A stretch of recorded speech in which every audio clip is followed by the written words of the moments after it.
Scanning for audio.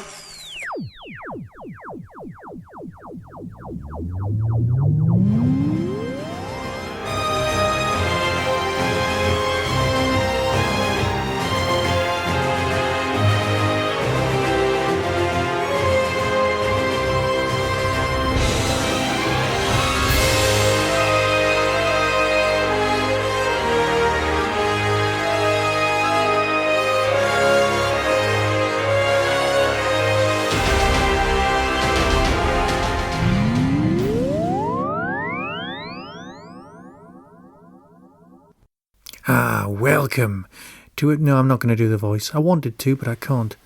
Welcome to a Tin Dog podcast. I must admit, I've been doing the War Doctor voice quite a lot while I've been listening to this, and it was just been embarrassment of me because, you know, Jonathan Carley is just so damn good. You forget that it's not John Hurt. I mean, you forget instantly that it's not John Hurt. Sorry, I'm here to review Series 3 of The War Doctor Begins, and you know what? It feels like this series has been around forever, and we just love it. Yes, we know the reason that this series exists in the first place is because John's no longer with us. It's almost 10 years since we had, well, John's appearance on Doctor Who on TV for one night. We had, 3-4 box sets with him in from Big Finish, which was glorious. There was one official book and I'm sure a handful of unofficial ones, but that was it. But now, the light literally keeps on shining. So, box set number 3, Battlegrounds. It's 3 stories. The Keeper of Light by Phil Mulryne. I know I've said that wrong. Temmosus by Rossa McPhillips, which I've also probably said wrong. And Rewind by Timothy X. Atack. Now, let's go through these one at a time. The overall synopsis. In his place, a warrior, finally joining the time war between the Daleks and Gallifrey, but how far will he go to end the conflict? What lines will he cross? How much of himself will he sacrifice? The War Doctor is beginning to find out who he is. So number 1 is the Keeper of Light. The Doctor and his faithful companion are on a trail of strange psionic signals. At a remote coastal cottage, holidaymakers David and Dorothy think there's something strange about the lighthouse, but the Doctor can't shake the sense that even bigger mysteries to solve. This one's great, because it is the single most like a classic Doctor Who story you've ever had with the War Doctor. Reasons for this, obviously, but it's a tremendously enjoyable tale. And if I say more than that, that's not the sort of territory we need to be moving into. But what I need to say is, it's not just a great story, but it's great even beyond that. If anyone's heard it, they know exactly what I'm saying. It's just a cracking Doctor Who story, with some bells and whistles. The bells and whistles are very, very important to the character development. Which leads us to story number 2.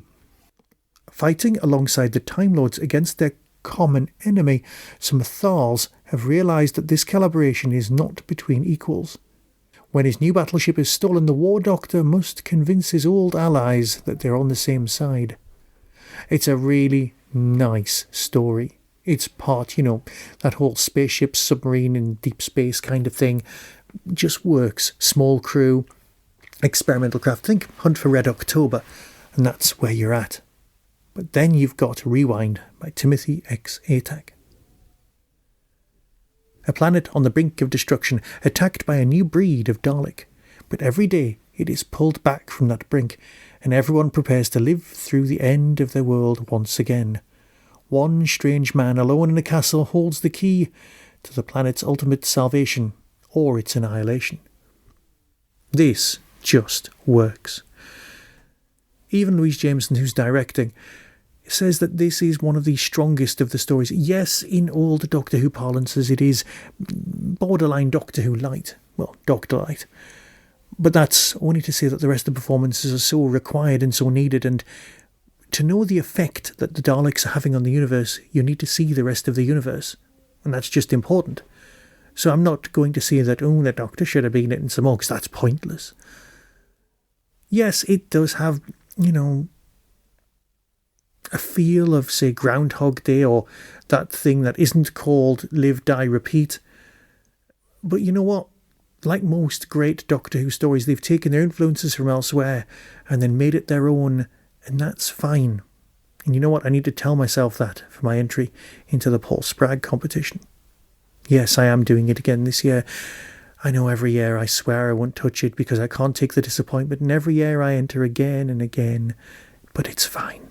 That's another story for another time. What I'm saying is this works, and it is just brilliant. Now, while I've got you, I'm just going to check the cast listing. Because, well, there's someone in episode 2 who sounds, well, he sounds familiar. He's not listed as anything out of the ordinary, but he just sounds very much like the guy Victoria Wood got to play the Doctor. So if ever you were doing an Unbound Doctor series with comedy doctors, he'd be ideal to play that part. I kind of sat there. No, name's not there. Oh well, let's let that one go, shall we? I just need to say that this, coming up, is the trailer, and as far as I'm concerned, I just love this. And Jonathan Carley, an absolute find. Thank you, Big Finish, for letting him play with the toys. We're very grateful. So until next time, be seeing you. From Big Finish Productions, Doctor Who, The War Doctor Begins, Battlegrounds. What was your name again?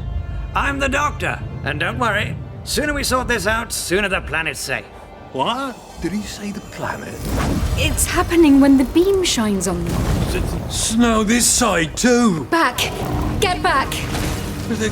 They're growing! Surrounding the cottage. What's happening out there? Doctor! It's the rocks! Mental energy physically affecting solid matter. Even if that worked on water, reshaping rocks so easily. The power it must have access to. What's she going on about? No idea. Come on, run! Run! You never run up a down escalator? No! First time for everything, move! You believe a Time Lord, who just tried to kill us, by the way, over me? But where are we going? Where? Skaro. We've been fighting this war since we were slime on Skaro. The Temmosus is a game changer. It could win this war.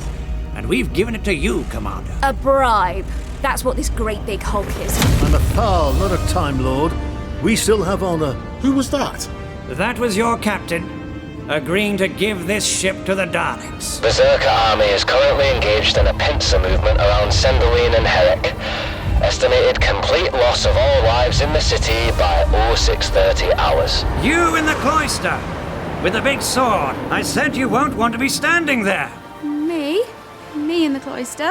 Right you are. Why not? Well, because the Berserker Dalek advance party has been sent to kill me. So we run now, right? We run in the direction of the knot explosion. I just have to unplug all this from the TARDIS. One moment, please. I'll do it as fast as I can. Need a hand? I believe it's a one-man job. I've heard that before. Big Finish, for the love of stories.